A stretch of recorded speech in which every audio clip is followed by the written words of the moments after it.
students, I hope you all are doing good. Let's start today's chapter, Generations of Computers. Learning outcomes. At the end of this chapter, you will be able to know the characteristic features of different generations of computers, learn about the primary and secondary memory of a computer. Warm up. Match the following. Okay, आपके पास 4 generations दी गई हैं and what did or do they use? इनको match करना है. Okay. Hey friends, let's learn about different generations of computer. So let's get started. In today's world, for almost every activity, whether personal or business related, in some or other way, we rely on the computer system. It's amazing how easily computers operate in terms of speed, accuracy, and readiness. As a result of their high-speed processors and data storage devices, modern computers are more potent than earlier models which were only meant to be used for calculations. Since ancient times, simple manual machines like the abacus helped people in doing calculations.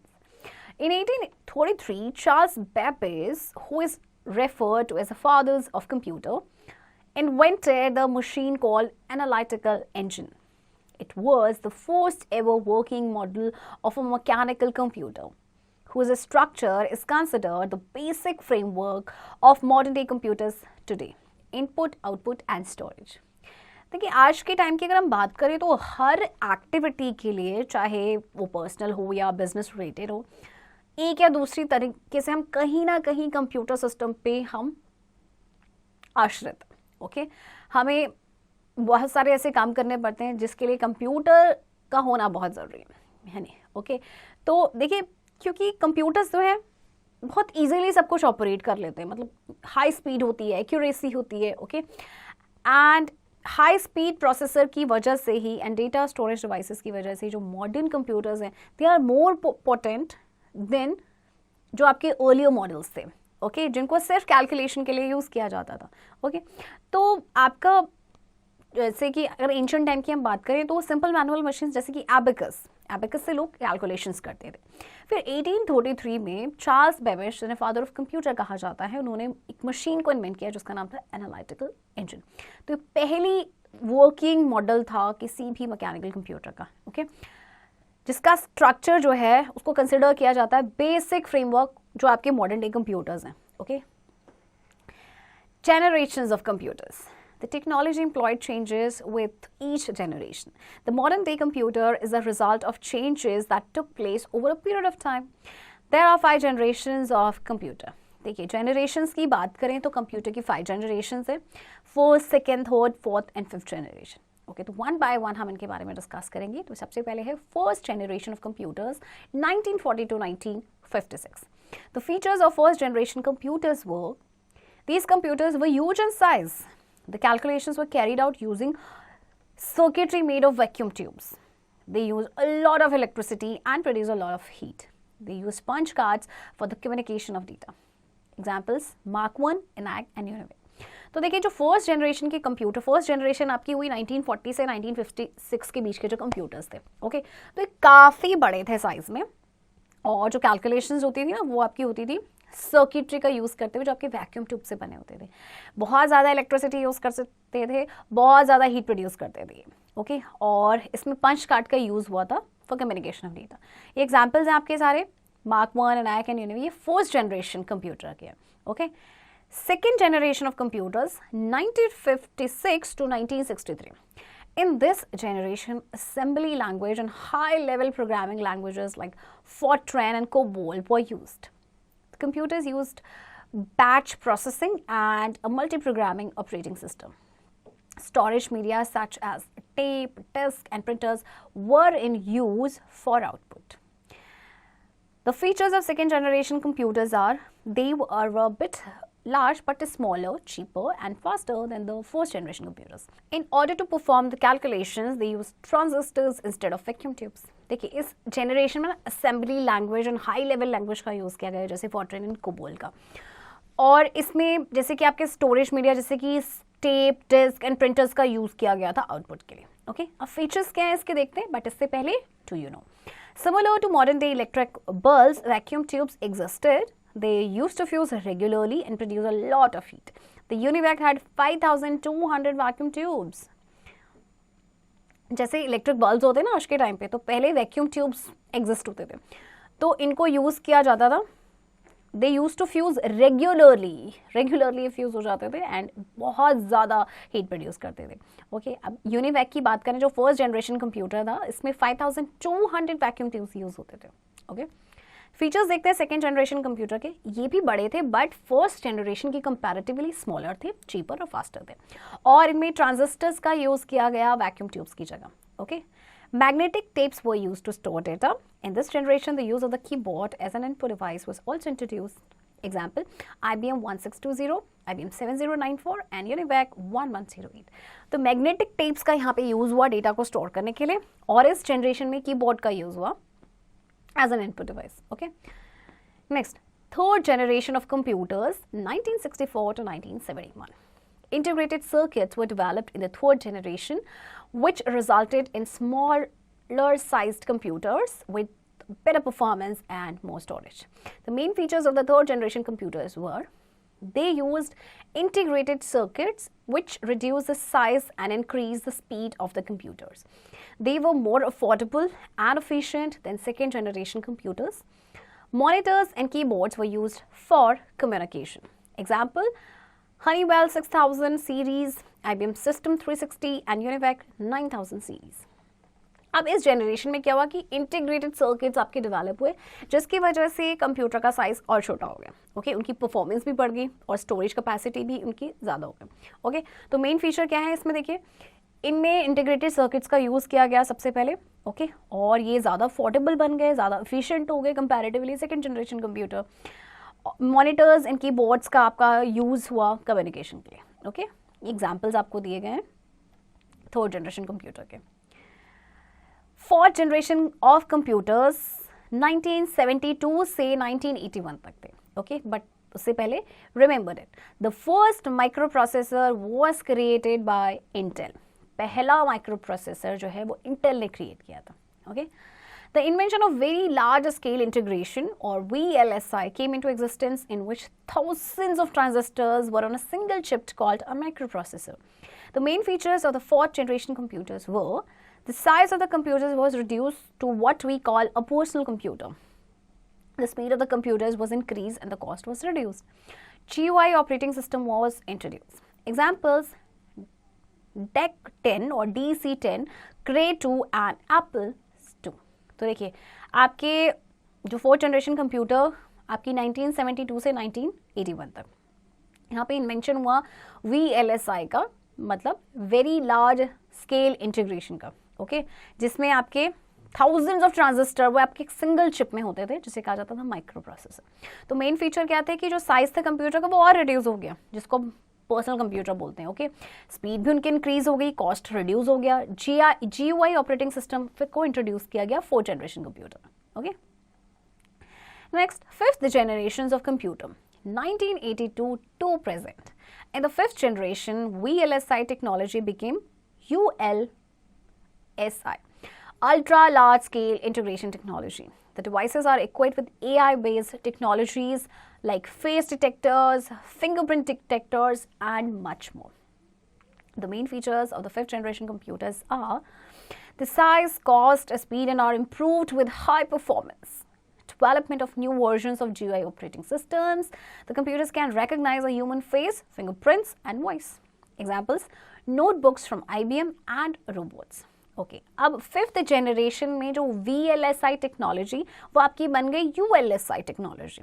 Okay, अब आपके ये जो devices हैं वे सारे AI based technology से equipped हैं, like face detector है, fingerprint detector and many more things are there. Okay, तो अब इस जनरेशन के जो कंप्यूटर्स थे वो उनका साइज, कॉस्ट, स्पीड सब इम्प्रूव हो गया with high performance. Okay, and development हुआ new version of GUI operating systems का. Computer human face, fingerprints and voice को रिकॉग्नाइज कर सकते हैं. ओके, एग्जाम्पल्स हैं जैसे कि आपके दिए गए हैं. The two key factors that have accelerated the development of different generations are processing speed and storage capacity. It is important for us to know about computer memory and its types. चलिए अब हम computer memory और इसके types के बारे में जानते हैं. Computer memory refers to the storage area of a computer where all the data and instructions are stored. Computer memory का मतलब क्या है कि वो स्टोरेज एरिया कंप्यूटर का जहाँ पे डेटा इंस्ट्रक्शंस को स्टोर होते हैं आपके. ओके, सो देखिए आपको ये कंप्यूटर मेमोरी में आपका आता है जैसे कि प्राइमरी मेमोरी, जिसे इंटरनल मेमोरी भी कहा जाता है. ये होते हैं आपके रैम एंड रोम. अब रैम जो है आपके पास है S RAM and D RAM. ROM है आपके पास PROM, E PROM and E PROM. Okay, अब सेकेंडरी या एक्सटर्नल मेमोरी की बात करें तो उसमें आते हैं आपके hard disk, Blu-ray disc, CD DVD या फिर फ्लैश ड्राइव. सबसे पहले बात करते हैं प्राइमरी मेमोरी की. Primary memory is a section of computer memory that the CPUs can access directly, also called main memory or internal memory. It has constant capacity. We can broadly classify primary memory into two parts. Number one, read-only memory or ROM. Number two, random access memory or RAM. तो देखिए ये computer memory का एक section है primary memory, जिसे CPU access करता है directly, जिसे मेन मेमोरी इंटरनल मेमोरी भी कहा जाता है. बट इसकी कैपेसिटी कुछ खास नहीं होती, कॉन्स्टेंट कैपेसिटी होती है. तो इनको दो कैटेगरीज में क्लासीफाई किया गया है. एक है आपका रोम, दूसरा है आपका रैम. ओके, तो रीड ओनली मेमोरी और RAM, as the name suggests, we can only read from this memory and cannot write on it. It is the built-in memory of a computer. Moreover, it does not lose data after the power supply is cut. Of that is, it is non-volatile. Furthermore, its main function is to store the program and instructions permanently. Okay, जैसे कि इसके नाम से suggest हो रहा है कि हम रीड ओनली मेमोरी, मतलब हम सिर्फ रीड कर सकते हैं, हम इस पर लिख नहीं सकते. ओके, ये आपका बिल्ट इन मेमोरी होता है कंप्यूटर का, और ये नॉन वॉलेटाइल होता है. नॉन वॉलेटाइल यानी कि इसका डेटा अगर पावर कट भी हो जाएगा ना तो इसका डेटा नहीं जाएगा. तो इसका मेन फंक्शन है कि ये प्रोग्राम और इंस्ट्रक्शंस को परमानेंटली स्टोर करके रखता है. Okay, ROM is of 3 types. अब रोम आपके 3 टाइप्स के हैं. सबसे पहले P ROM. The user can only change the programmable read only memory once, यानी एक बार इसको चेंज कर सकते हैं, only once. Okay, EP ROM, it is erasable programmable read only memory which can be erased as well as pre programmed. मतलब इसे इरेज भी किया जा सकता है, इसे रीप्रोग्राम भी किया जा सकता है. Okay, next is EEPROM. The electrically erasable programmable read-only memory can be modified by erasing the content and reprogram. अब यहाँ पे क्या कर सकते हैं हम? मॉडिफाई कर सकते हैं. कैसे? कंटेंट को इरेज करके, और रीप्रोग्राम भी कर सकते हैं. Okay, next, random access memory और RAM. Random access memory is a type of computer memory that can be read and modified in any order. It is usually used to store working data and machine code. The storage of data and instructions is temporary. It is volatile memory. That is, when the power is cut off, it loses its content. अब ये जो है आपकी RAM, ये type of computer memory है जिसे कि आप रीड कर सकते हैं, किसी भी ऑर्डर में मॉडिफाई कर सकते हैं. ओके, एंड जो आपका स्टोरेज होता है डेटा इंस्ट्रक्शंस का, वो टेम्पररी होता है, मतलब ये वॉलेटाइल होता है, यानी कि एक बार पावर कट ऑफ हो गया तो इसका कंटेंट ये लूज कर लेगा. Okay, we can broadly classify RAM into 2 types on the basis of behavior. Number 1, SRAM. As long as the computer is powered on, the data is kept in static RAM. Static RAM यानी SRAM. जब तक computer powered on है, data जो है आपका static RAM में. Okay, DRAM. This memory is temporary and constantly refreshes its content. तो ये जो मेमोरी है ये आपकी टेम्पररी होती है और ये कॉन्स्टेंटली अपने कंटेंट को रिफ्रेश करती रहती है. Okay, next, secondary memory. Secondary memory stores a large amount of information permanently. That is, it doesn't lose its memory when the power is off. It is also called external memory. Some of the secondary storage devices are hard disk, CD-ROM, digital versatile disk, Blu-ray disk and pen drive. तो ये ऐसी memory है जो बहुत सारे information को store करके रखती है परमानेंटली, यानी कि ये अपनी मेमोरी लूज, अगर पावर भी ऑफ हो जाए तो इसका जो कंटेंट है वो लूज नहीं होगा. ओके, और इसको एक्सटर्नल मेमोरी भी कहा जाता है. एग्जांपल्स देखिए आपको दिए गए हैं, जैसे कि hard disk, CD-ROM, pen drive, ये सारे आपके सेकेंडरी स्टोरेज डिवाइसेस हैं. Hard disk are storage devices design to hold a lot of information. It is a main and the largest secondary data storage device in a computer. Hard disk stores the operating system, software and other files. It is created using the collection of disks known as platters. The platters are placed one below the other. They are coated with magnetic material. अच्छा, hard disk देखिए, जैसे आपको यहाँ पे picture नजर आ रही है ना, तो ये हार्ड डिस्क आपके स्टोरेज डिवाइसेस होते हैं, इस तरह से डिज़ाइन किए गए होते हैं कि ये बहुत सारी इन्फॉर्मेशन को होल्ड करके रख सके. ओके, ये मेन और लार्जेस्ट स्टोरेज डिवाइस होता है कंप्यूटर का. ओके, हार्ड डिस्क जो है वो ऑपरेटिंग सिस्टम को स्टोर करता है, सॉफ्टवेयर जो दूसरी फाइल्स होती हैं, और इसको क्रिएट किया जा सकता है using the collection of disk, जिन्हें कहा जाता है प्लैटर्स. प्लैटर्स आपके प्लेस्ड होते हैं एक के ऊपर एक. ओके, और फिर ये मैग्नेटिक मटेरियल से कोटेड होते हैं. CD ROM, compact disc read only memory. CD ROM जैसे आपको पता होगा, देखा भी है आपने, जैसे आपको पिक्चर नजर आ रही है, this is the CD ROM. It is an optical storage device that has a capacity to hold a wide range of data in the form of text, photos, videos, and audio. The storage capacity of CD is up to 700 MB of data. Its shape is circular and is made up of polycarbonate plastic. तो CD हम सब ने देखी है CD, right?